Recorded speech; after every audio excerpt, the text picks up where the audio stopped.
Hi, chapter 40. It's really exciting now. I edge closer to her, dirty scraping against my knees. The ritual site isn't a cute project anymore, a Wiccan daydream that you might find on Tumblr. It's pools of hot wax and air so thick from burnt herbs that everything smells like lamb.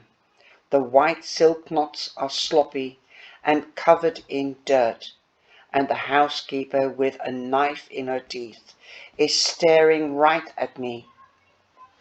I look to Rue and Fiona, whose eyes are still closed. How can they not have sensed her presence? Is she only here for me?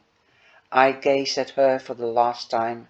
Her face strangely unlined, her lips without crease, eyes not made for expression. Even calling her is her as she feels strange.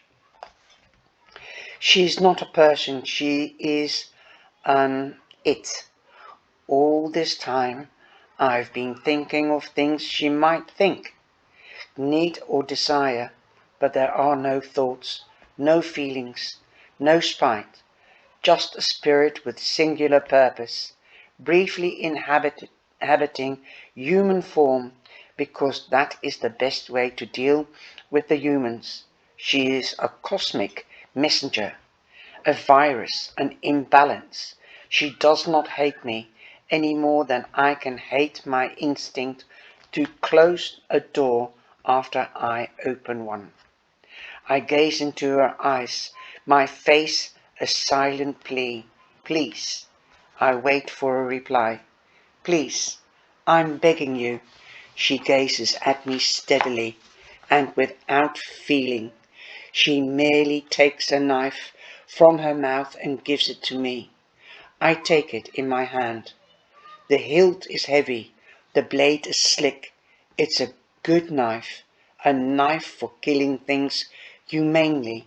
I measure the weight of it for a moment, and in that moment the moon comes out and full.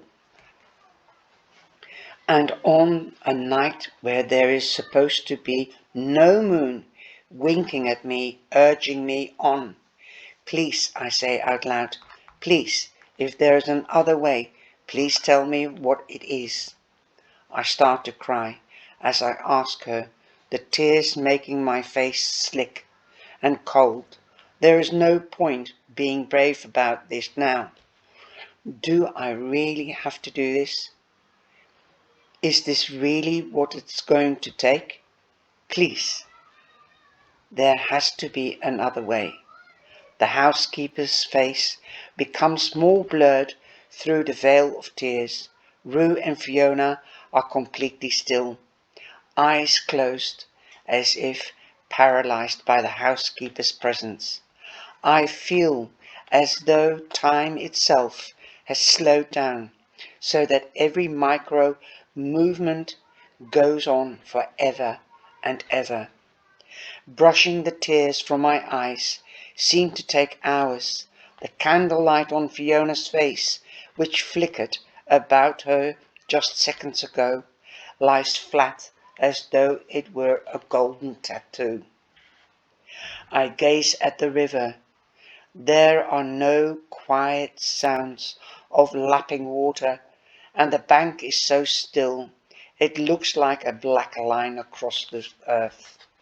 It's like Lily wrote, I plead. Nobody swims, nobody drowns. I hold the knife in my hands and whisper both to myself and the housekeeper, nobody has to die. Yes, they do.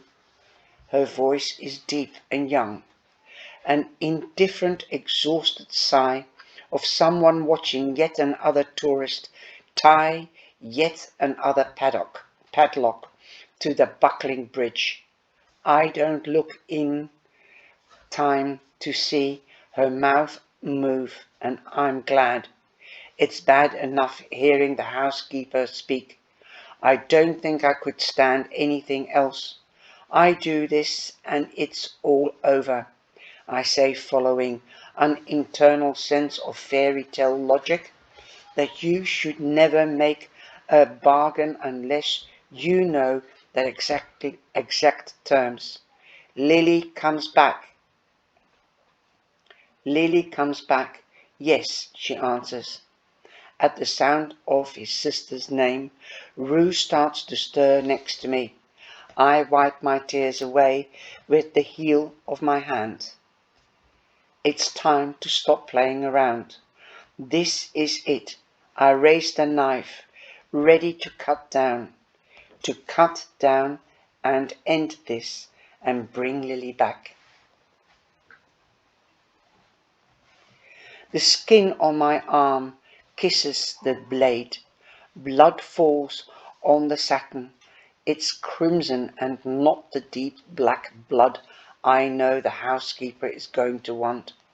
I try to dig the blade in deeper, but start to lose strength in my hand. At least there is no pain, not much pain. That's something. Clouds of dark blackness start to stain my vision, and I look up to find the housekeeper desperate for her approval. But she's gone, along with the golden light of the spell. Maeve! And Rue is on top of me, trying to wrestle the knife out of my hands. He pins me down, his knees on my thighs. My head rolls in the dirt, hitting something hard. Rue, stop it! You don't know what you're doing. What is going on? Fiona starts to scream. Rue, why are you attacking her? Give it to me. Maeve, give me the knife. In the end, I don't have a choice. He prises my fingers from around the knife handle and immediately turns it on himself. Rue, no! But he just stares at me and falls backwards onto the white satin. Oh my goodness. Let's see what the next chapter holds.